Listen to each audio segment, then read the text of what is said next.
Let's say your salary is 2,000 euros. The government might be taking 500 euros from your salary every month, and your employer will now pay you 1,500 euros instead of the actual 2,000 euros, which is supposed to be your salary. Your employer is the one that paid this tax for you. He pays it on your behalf, so you don't even have an option. So many people believe that people living in abroad have everything they want at the snap of their fingers. You know, a lot of people who are in Africa believe that those of us living in abroad do not have any problem. We have no issues. The government does almost everything for us. Life is so easy. Life is so perfect. Life is so beautiful for us all. To be frank, to be candid, I wouldn't even deny the fact that life is way better here in Europe, but it's not as glamorous as you people think. It's not as glamorous as you all believe it is. Life is beautiful here, but then it's not black and white as most of you think.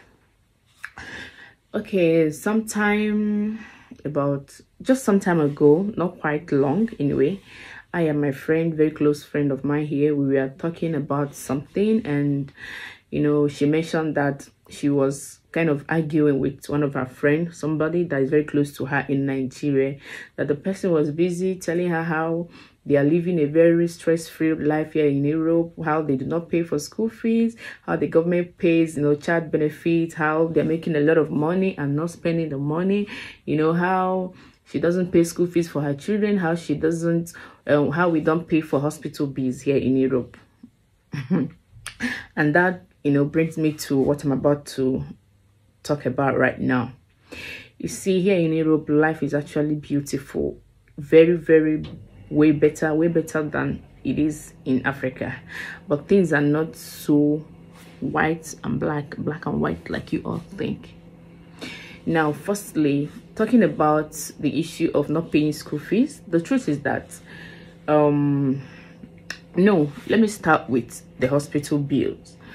Here in Europe, you don't pay for hospital bills as per like you just pay, you go to hospital. For instance, let's say you have an accident, an emergency, or in fact any emergency situation, and you're rushed to the hospital. Nobody is going to request that you deposit some amount of money before they commence treatment on you.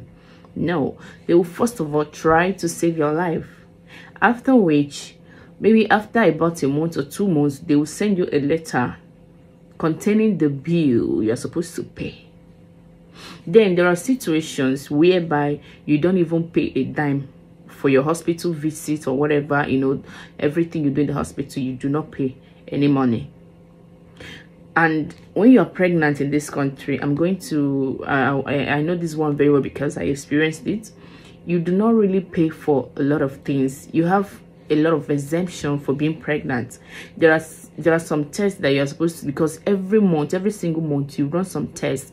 You know, there are tests, there are regular, like routine tests you run as a pregnant woman here in Italy precisely. I don't know about other countries. So sometimes you pay, and sometimes some of the tests you pay for, some of them, in fact a lot of them you do not pay for.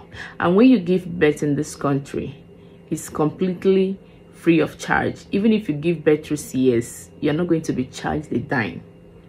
Do you get it? Now, they don't collect this money from you. Like you go to the hospital to give birth and they collect the money from you, or you are sick and they collect the money from you immediately. What they do is, for instance, let's say your salary is 2,000 euros. There are some certain amount of, you know, some percentage of tax that you pay every month. Let's say your salary is 2,000 euros. The government might be taking 500 euros from your salary every month, and your employer will now pay you 1,500 euros instead of the actual 2,000 euros, which is supposed to be your salary. Your employer is the one that paid this tax for you. He pays it on your behalf, so you don't even have an option. It is from this tax that you pay because you are working, that is where the government takes the money they use in providing you with a lot of things you guys, you know, assume that are all free. They are not free. We actually pay for these things in one way or the other. One way or the other, we pay for these things. They are not entirely free the way they seems. Understand? They are not entirely free. Now, when it comes to children's school fees, here in Italy, we do not pay children's school fees like paying children's school fees. You know, you understand what I mean? The school fees is free. The children are going to school in, I think, nursery, primary school is entirely free, or I don't know about secondary. I think secondary too is free. But then there are things you pay for.